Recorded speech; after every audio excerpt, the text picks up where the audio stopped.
Hi, I'm Antonio Sabato Jr., and I'll be running in the race for California's 26th Congressional District as a Republican against the Democratic incumbent Julia Brownlee. I'm here to ask for your vote. I'm running for office because the 26th Congressional District needs a leader in Congress that will provide for the people's needs above their political party. Fighting with the other side doesn't fix our struggling agriculture infrastructure and businesses. My campaign pledge to you is simple: our people before politics. Julia Brownlee is not putting people of California's 26th congressional district before the Democratic Party. She is not only supporting the Democratic Party's platform and anything Nancy Pelosi says, she's basically Nancy Pelosi's puppet, going along with everything the Democrats are supporting. Unfortunately, Julia Brownlee and many in her party has turned into a group that just opposes the Republican Party, no matter if it's good for you and the people of this fine nation. For instance, the tax reform. Who doesn't want more money in your pocket? Who doesn't want corporate tax reform that will bring more business back to the U.S. and make companies already here healthier, allowing them to bring more wealth to everyone?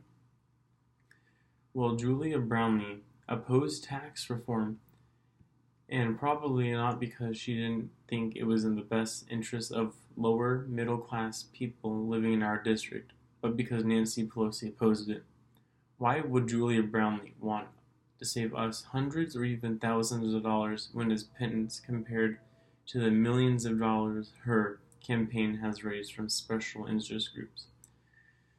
Julia Brownlee has raised over $2.5 million, mostly funded by the Democratic Party and lobbyists who have expectations of her to support their causes.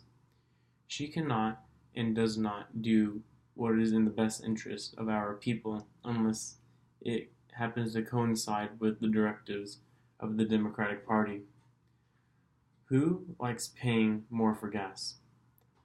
Last year, I was driving through some states for both business and vacation with my family, and I couldn't believe how low the gas prices were in other states compared to California.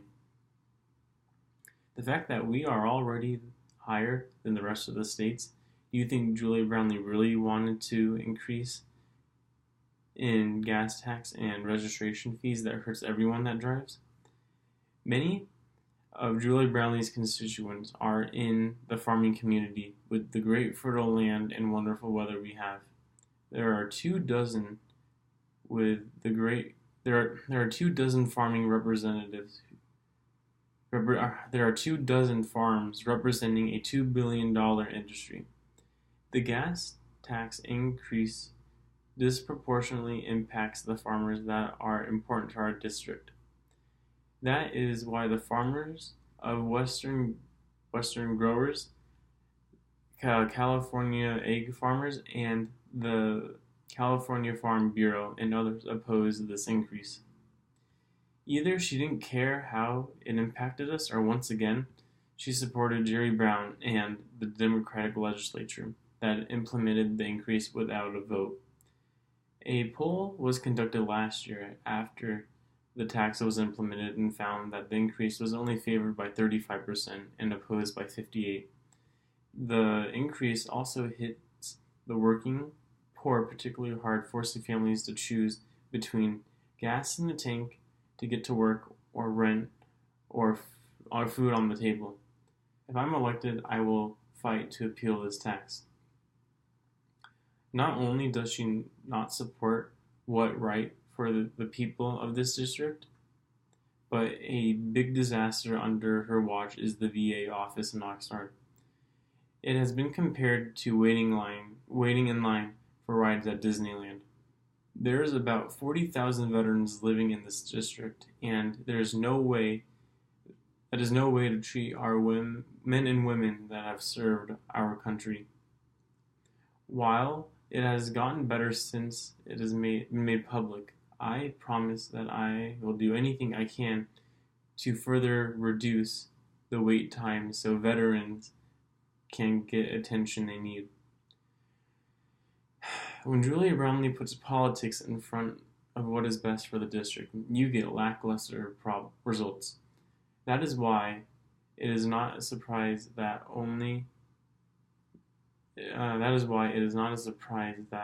not only do so many lingering problems in our district still exist, but nonpartisan sources have rated our Congresswoman Julia Brownlee as one of the least effective members of Congress. Some of you might have heard that I had a drug problem. I'm here to tell you that I was addicted to drugs as a result of some sleep issues I had. I was prescribed a drug that I had no idea that it was addictive. I was simply trying to get some rest when I had trouble sleeping during long flights I frequently had for business. Along with the 11 million others, including the 159 in this district, I became addicted to opioids, drugs that are so easy to become addicted to. It has been declared a national crisis. As a recovering addict, I have first-hand experience with this epidemic and one of the things I promise to do is help the 26 of the district with those that are addicted and with programs to prevent addiction from happening to you.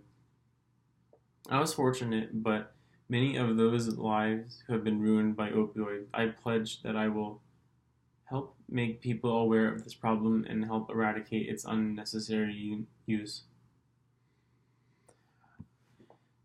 I know that immigration is a topic that people are very emotional about. As you might know, I'm an immigrant that moved to the U.S. from Italy when I was only 13 years old with my mom and sister. Back in 1996, I completed the steps to become a United States citizen, and I can say that it was the proudest moment of my life. I support immigration, but only legal immigration. We need to protect our borders from illegal immigrants that roam our streets. You should know that Brownlee voted against Kate's law, and Kate's murderer walks the streets of San Francisco, which is a sanctuary city, because the law did not get passed. Kate's killer, Jose Garcia Zarata, has been deported to Mexico 5 times and has spent most of his adulthood in jail. If he had been deported and denied re-entry to the U.S., Kate's murder never would have happened. Yes, I do believe we need to have a tougher stance on illegal immigration. What I believe is that we should keep out lawbreakers. I worked hard to be here and stay here. I was given many opportunities that I will always be grateful for. For some of you that are old enough, you might remember my days from when I had a giant billboard of me as a Calvin Klein model in New York's Times Square, or maybe when I played Jagger Cates on General Hospital or Jack Prezi on Melrose Place. Those days are behind me now. Certainly, the six-pack is, but I am now excited and hopeful to put Julie Brownlee out of commission when I become your new representative. I come to you today and ask for your vote to make District 26 great again, because I know I can do it. Julia Brownlee hasn't done a lot for this district and only votes along party lines, which I won't. If you vote for me, I will not let you down. Vote for Antonia, and thank you for your time.